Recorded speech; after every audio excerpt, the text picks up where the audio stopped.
Hello everyone, আশা করছি সবাই খুব ভালো আছো। দিনটা ছিল রোববার সকালবেলা। আমি ঘুম থেকে উঠে ফ্রেশ হয়ে একটু সবার জন্য ম্যাগি বানিয়ে নিলাম। সম্পূর্ণ ভেজ ম্যাগি বানিয়েছিলাম সেদিনকে। তারপর হঠাৎ করেই একটা প্ল্যান হয়ে গেল। কি প্ল্যান সেটা দেখার জন্য তোমরা ভিডিওটা দেখতে থাকো, সেটাই তোমাদের সাথে শেয়ার করতে চলেছি। আর এই দেখো, এখন আমরা রাস্তাতে বেরিয়েও পড়েছি। তো রাস্তায় বেরিয়ে আমরা একটা ভুল রাস্তায় পৌঁছে গেছিলাম। সেখানে দেখলাম এই সুন্দর মন্দিরটা রয়েছে। তো মন্দিরটা বন্ধ ছিল, যে কারণে ভেতরে আর প্রবেশ করতে পারিনি। আর তারপর দেখো আমরা পৌঁছে গেছি। একটা বিশাল বড় মাঠের মতো জায়গা রয়েছে এখানে। আর এখানে প্রচুর গাড়ি পার্কিং রয়েছে, দূরে দেখতে পাচ্ছি। আমি পরে যেটা জানতে পারলাম যে বিশেষ বিশেষ দিনে অথবা অমাবস্যার দিনে এই মাঠটা সম্পূর্ণ কিন্তু বাস আর গাড়ি, অটো এগুলোতে পুরো ভর্তি হয়ে যায়। মানে এত ভক্তদের সমাবেশ ঘটে। তো তোমরা সম্পূর্ণ ভিডিওটা দেখতে থাকো। আজকে আমরা এসছি কাটেরাম্মা দেবী মন্দিরে, আর মন্দিরটা ভীষণই জাগ্রত। এই মন্দিরটা রয়েছে ব্যাঙ্গালোর থেকে 40 কিলোমিটারের মধ্যে হোসকোটে নামক জায়গাটাতে। আমি ভিডিওটাতে মন্দিরটার প্রায় সমস্ত কিছুই শেয়ার করার চেষ্টা করব। তোমরা দেখতে থাকো, আশা করি তোমাদের ভীষণই ভালো লাগবে। আর আমরা এখন ওই যে বিশাল বড় একটা মাঠ দেখতে পেলে, ওটা পেরিয়ে মন্দিরের কাছাকাছি চলে এসেছি। আর এই জায়গাটাতে দেখতে পাচ্ছি প্রচুর মানুষের ভিড় হয়েছে। সেই সাথে আমরা এই যে দুটো তিনটে স্টেপ ওপরে উঠে গেলাম। ওপরে উঠে এখানে হাত পাটা ধুয়ে নেব, কারণ সাউথের দিকে তোমরা অনেকেই জানবে সব মন্দিরে প্রবেশ করার আগে কিন্তু ভালোভাবে হাত পাটা ধুয়ে পরিষ্কার হয়ে নিতে হয়। আর ভিডিও শুরুতেই যেটা বলছিলাম, আমাদের হঠাৎ করেই একটা প্ল্যান হয়েছে। প্ল্যানটা হলো এই কাটেরাম্মা দেবী মন্দিরে এসে পুজো দেওয়ার। হঠাৎ করেই আমাদের ফ্রেন্ডরা কল করে বলে যে আমরা আজকে যাচ্ছি, তোমরা যদি যেতে চাও তাহলে রেডি হয়ে যাও। তো আমরাও ভেবেছিলাম একদিন এই টেম্পলটায় আসবো, তো আর আসা হয়নি। তো আমরাও কিন্তু সানডে বলে ঝটপট রেডি হয়ে বেরিয়ে পড়েছি। আর এবারে আমরা প্রায় মন্দির চত্বরে পৌঁছেই গেছি, তবে এখনো কিন্তু মেন কাটেরাম্মা দেবী মায়ের দর্শন হয়নি। তো আমরা বাইরে এতক্ষণ একটু ফটো টটো তুলে নিলাম, তারপর এই যে ভেতরে চলে এসেছি। আর এখানে এসে এই বিশাল টিনের একটা শেড দেওয়া রয়েছে, তার মধ্যে কিন্তু প্রচুর লাইন হয়েছে, মানে লোহার রড দিয়ে সম্পূর্ণ ব্যারিকেড দিয়ে ঘেরা। আর প্রচুর প্রচুর ভিড়, মানে কয়েক হাজার মানুষ বললেও ভুল হবে, প্রচুর মানুষের সমাবেশ ঘটেছে। আর আমরা এখন দেবী মায়ের কাছে পুজো দেওয়ার জন্য লাইনে দাঁড়িয়েই রয়েছি, প্রায় 1 ঘন্টার কাছাকাছি কিন্তু লাইনে দাঁড়িয়ে তারপর এই যে একদম মায়ের মূর্তির সামনে পৌঁছে গেছি। আর এখানে খুব ঝটপটই আমরা পুজো দিয়ে নিয়েছি, কারণ একদম বেশিক্ষণ দাঁড়ানোর কিন্তু সময় নেই। ভীষণ তাড়াতাড়ি দেবী মাকে দর্শন করে পুজো দিয়ে এখান থেকে বেরিয়ে যেতে হচ্ছে, না হলে প্রচন্ড ভিড় হয়ে যাচ্ছে, সেটা সামলানো অসুবিধা হয়ে যাবে। আর মন্দিরটা সম্বন্ধে না খুব ইন্টারেস্টিং দু একটা কথা আমি জানতে পারলাম, সেটাই তোমাদের সাথে শেয়ার করছি। প্রথমেই বললাম ভীষণই জাগ্রত এই কাটেরাম্মা দেবী মা, মানে কর্ণাটকে কিন্তু এই কাটেরাম্মা দেবী ভীষণ বিখ্যাত।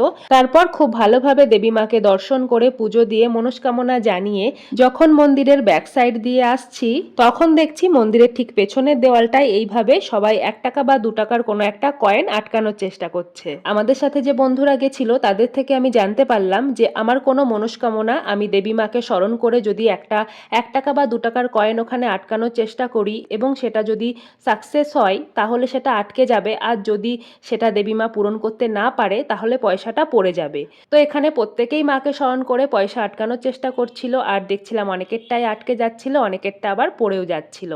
আর দেখো প্রতিটা জায়গায় ভাইরাল হওয়া বা জাগ্রত হওয়ার সাথে সাথে কেমন হয়ে যায়।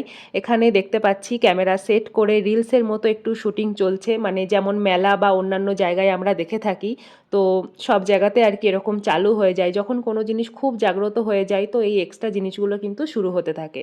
আর এই মন্দিরটাই দেখতে পাচ্ছ, মানে হাজার হাজার বললে ভুল হবে, প্রায় কয়েক লক্ষ লক্ষ এখানে কিন্তু মানুষ চাবি দিয়ে তালা দিয়ে গেছে। এবার তাদের মনস্কামনা যখন পূর্ণ হবে তখন এসে তারা একটা করে চাবি দিয়ে তালাটা খুলে যাবে। যাই হোক, তো আমরা সম্পূর্ণ খুব ভালোভাবে দেবী মায়ের দর্শন করে পুজো দিয়ে এবারে আবার বাইরের দিকটাতে চলে এসেছি। একটু পরেই তোমাদের সাথে শেয়ার করছি, যেখানে একটা বিশাল বড় অশ্বত্থ গাছ আছে, সেই গাছটাতে যে কি পরিমাণে মানুষ নারকেলটাকে লাল কাপড়ের সাথে মুড়িয়ে বেঁধে রেখেছে। মানে এখানে তো নারকেলটাই পুজোর মেন উপকরণ।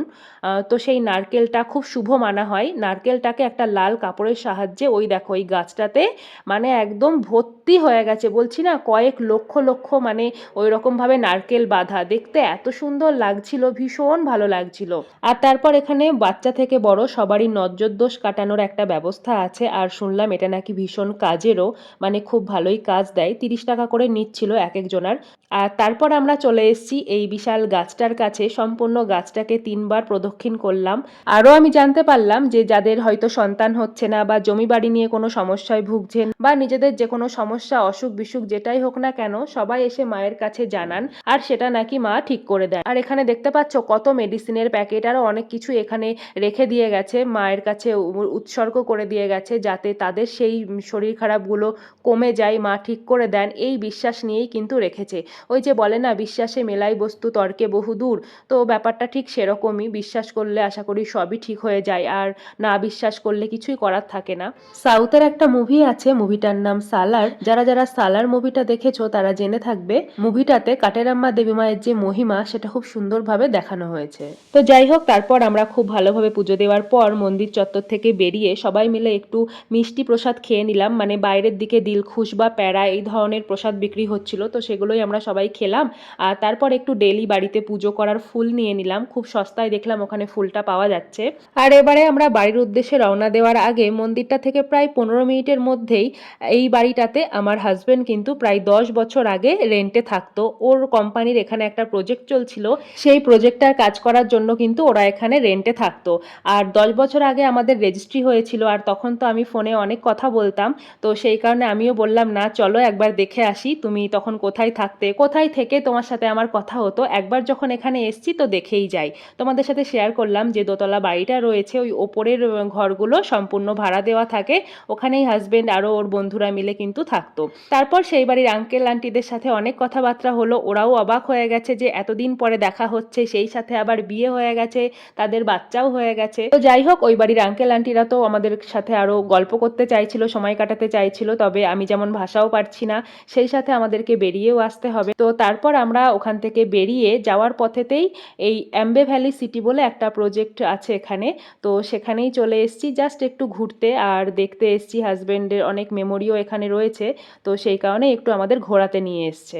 আর হ্যাঁ, তোমাদের সাথে আরেকটা ইনফরমেশন তো শেয়ার করাই হলো না, সেটা হচ্ছে দেবী মায়ের একটা মূর্তি তৈরি হচ্ছে প্রায় 252 ফিটের, ঠিক মন্দিরটার পাশেই, তোমরা খেয়াল করলে হয়তো দেখতে পাবে।